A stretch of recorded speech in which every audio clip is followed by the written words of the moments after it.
సర్వోన్నతుడు, సర్వశక్తిమంతుడు, సర్వంతర్యామి, సజీవుడునైన యేసుక్రీస్తు నామమున ఈ దినపు శుభములు మీకు మా వందనాలు తెలియచేస్తూ ఉన్నాం. ప్రభువునందు అత్యంత ప్రియమైన దేవుని బిడ్డలారా, దేవుని మహా కృప, కనికరము, వాత్సల్యత మనపైన, మన బిడ్డలపైన దేవుడు ఉంచి తన కృప చూపిస్తూ ఉన్నాడు. అందును బట్టి దేవునికి వందనాలు. ఈ దినము మనము పొంది అనుభవించుటకు అనుగ్రహింపబడిన వాగ్దానము, నీ బహుమానము అత్యధికమగును. Amen, amen. నీ బహుమానము అత్యధికమగునని సాక్షాత్తు దేవాది దేవుడు, సృష్టికర్త అయినటువంటి దేవుడు అబ్రహాముతో చెప్పిన మాట ఇది. ఆదికాండము 15వ అధ్యాయము 1వ వచనములో ఈ విధముగా వ్రాయబడి ఉంది. ఇవి జరిగిన తరువాత యెహోవా వాక్యము అబ్రామునకు దర్శనమందు వచ్చి, అబ్రామా, భయపడకుము, నేను నీకు కేడెము, నీ బహుమానము అత్యధికమగునని చెప్పెను. క్రీస్తునందు ప్రియమైన వారలారా, దేవుడు ఈ వాగ్దానము చేసినప్పటికీ ఆ సమయములో అబ్రహాముకు సంతానము లేరు. అయితే అబ్రాము ఈ మాట దేవునితో అన్నాడు. 3వ వచనములో, ఇదిగో నీవు నాకు సంతానం ఇయ్యలేదు గనుక నా పరివారములో ఒకడు నాకు వారసుడగునని చెప్పగా, యెహోవా వాక్యము అతని యొద్దకు వచ్చి, నీకు వారసుడు కాడు, ఇతడు నీకు వారసుడు కాడు, నీ గర్భవాసమున పుట్టబోవాడు నీకు వారసుడగునని చెప్పెను. 5వ వచనములో, మరియు ఆయన వెలుపలికి అతనిని తీసుకొని వచ్చి, నీవు ఆకాశపు వైపు తేరిచూచి నక్షత్రములను లెక్కించుటకు నీకు చేతనైతే లెక్కించుమని చెప్పి, నీ సంతానము అలాగునగునని చెప్పెను. 6వ వచనము, అతడు యెహోవాను నమ్మెను, ఆయన అది అతనికి నీతిగా ఎంచెను. ప్రభువునందు ప్రియమైన వారలారా, ఈ లేఖన భాగాలను చదవడములో ఉద్దేశం ఏంటంటే, నీ బహుమానము అత్యధికమగునని దేవుడు అబ్రహాముకు ఆకాశములోని నక్షత్రములను చూపించి ఈ ప్రమాణం చేశాడు. నిజముగానే అబ్రహాము దేవుని నమ్మాడు. అతని నమ్మకమే అతని జీవితంలో గొప్ప కార్యాలు చూడడానికి దేవుడు వీలు కలగజేశాడు. ఈరోజు నీ బహుమానము అత్యధికమగునని నీకు దేవుడు వాగ్దానం చేశాడంటే, ప్రస్తుతము నీకున్నటువంటి నీ సంతానమును దేవుడు బహుగా దీవించబోతూ ఉన్నాడు. ప్రస్తుతము నీవు సంతానము కొరకు ఎదురు చూస్తూ ఉన్నట్లయితే అబ్రహాము వలె దేవుడు నీకు సంతానమును ఇచ్చి బహుగా ఆయన నీ బహుమానమును అత్యధికము చేస్తానని ప్రమాణం చేశాడు. ఆదికాండం 15వ అధ్యాయం 1వ వచనములో దేవుని అభయం అబ్రహాములో మనం చూస్తూ ఉన్నాం. ప్రభువునందు ప్రియమైన వారలారా, అబ్రహాము సంతానము గూర్చి దైవ ప్రణాళిక ఏమైతే ఉందో అది ఆదికాండం 15వ అధ్యాయము 1 నుండి 21 వచనాలలో వ్రాయబడి ఉంది. మీకు వీలైతే చదవండి. అయితే వృద్ధాప్యములో ఉన్న అబ్రాము దేవుడు చేసిన వాగ్దానం కొరకు కనిపెట్టాడు.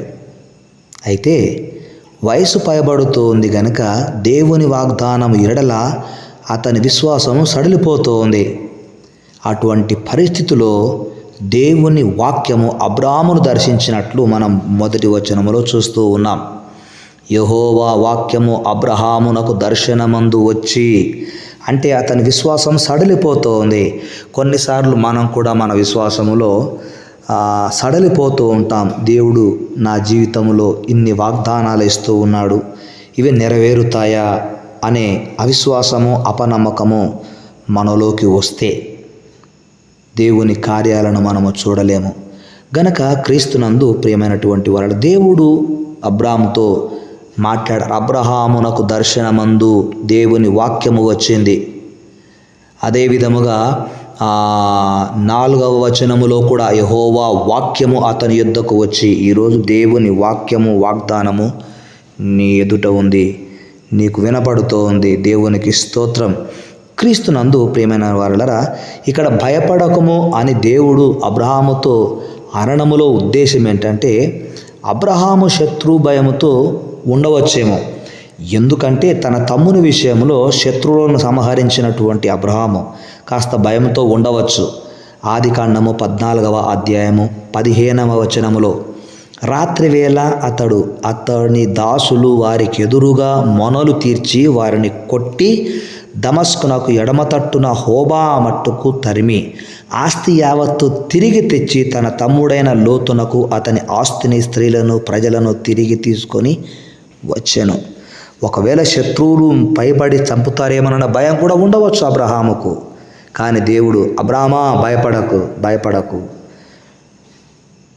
లోతును సంరక్షించడానికి నువ్వు సాహసం చేశావు గనక నేను నిన్ను కాపాడుతాను, భయపడకము అని దేవుడు అబ్రహామున్న పరిస్థితులలో ధైర్యపరుస్తూ ఉన్నాడు. మనం గమనించాల్సిన విషయం ఏంటంటే, దేవుడు అబ్రహామునకు కేడెముగా ఉంటానని వాగ్దానం చేశాడు, భయపడవద్దని ధైర్యం ఇస్తున్నాడు. ఈరోజు ఒక గొప్ప విశ్వాసములో నీవు జీవిస్తున్నప్పుడు నీవు భయపడవలసిన పరిస్థితులు వస్తే భయపడవలసిన అవసరము లేదని, అట్టి పరిస్థితుల్లో దేవుడే నిన్ను ఆదరిస్తాడని ధైర్యపరుస్తున్నాడు. దేవునికి స్తోత్రం. రెండవదిగా, నీ బహుమానము అత్యధికముగా చేస్తానని వాగ్దానం చేశాడు. అత్యధికముగా చేస్తానని అంటే దేవుని బహుమానము పైన ఆధారపడిన అబ్రాహామును బహుమానమునకు అత్యధికముగా చేస్తానని వాగ్దానం చేశాడు. రెండవది. మూడవది, క్లిష్ట సమయములో నేను నీకు తోడుగా ఉంటాను, నష్ట సమయములో నేను నిన్ను అత్యధికముగా దీవిస్తానని వాగ్దానం చేశాడు. ఎంత గొప్ప ధైర్యము దేవుడు అబ్రహాముకిచ్చాడు. ఈరోజు ఇట్టి ధైర్యము నీకును దేవుడు కలగచేస్తూ ఉన్నాడు. దీవించే దేవుని వాగ్దాన వాక్యము మనలను ఎంతో ధైర్యపరిచింది. ఈరోజు కొన్ని సందర్భాలలో నేను కూడా అనారోగ్య పరిస్థితిని బట్టి, ఆర్థిక ఇబ్బందులను బట్టి అధైర్యపడుతూ ఉంటాను. కానీ నేను నీకు కేడెము అని దేవుడు చేసిన ప్రమాణ వాక్యము నన్ను ఎంతగానో బలపరిచింది. నేను నీకు కేడెము, ధైర్యముగా ఉండుము అన్నాడు. కనుక నీ ధైర్యమును విడువక దేవునిపై నీకున్న నమ్మకాన్ని కాపాడుకుంటూ నిరీక్షణలో జీవిస్తే నీ నమ్మకమే నిన్ను నీతిగా ఎంచి దేవుని వాగ్దానానికి వారసుడిని, వారసురాలని చేస్తుంది. అట్టి నిరీక్షణలో మనము కొనసాగి దేవుని బహుమానమును పొంది అత్యధికముగా దీవించబడుదుముగాక. ప్రార్థన. పరిశుద్ధుడువైన మా తండ్రి, నాడు అబ్రహాము సంతానము గురించిన మీ ప్రణాళికలో అబ్రహామును దర్శించారు, అభయమిచ్చారు, వాగ్దానమిచ్చారు. ఎంత గొప్ప దేవుడు! భయపడవద్దని ధైర్యపరిచారు. 2, నీ బహుమానం అత్యధికమగునని వాగ్దానం చేశారు. క్లిష్ట సమయములో, నష్ట సమయములో నేను నీకు తోడుగా ఉంటానని ధైర్యపరిచారు, దీవించారు. ఇటు దీవెనలన్నీ కూడా మా ప్రియ ఆత్మీయ బిడ్డల జీవితాల్లో, మా బిడ్డల జీవితాల్లో, నాతోటి దైవ సేవకుల జీవితాల్లో, సంఘాల జీవితాల్లో, విశ్వాసాల జీవితాల్లో జరిగించమని కోరుకుంటూ, ఇంత గొప్ప వాగ్దానం ఈ దినం మాకు ఇచ్చినందుకు స్తుతులు చెల్లిస్తూ, ఈ వాగ్దానపు నెరవేర్పు మా బిడ్డల జీవితాల్లో యేసు నామమున నెరవేర్చును బడునుగాక. ఆమెన్. తండ్రి, కుమార, పరిశుద్ధాత్మని సన్నిధి, సహాయము, సహవాసము మనకెల్లరికీ సదాకాలము తోడై ఉండునుగాక. Amen. Amen. May God bless you. May God bless you all. యేసయ్య కృప, ఆయన కనికరము సదా మనకును మన బిడ్డలందరికీ తోడై ఉండునుగాక. Amen. Amen. May God bless you all.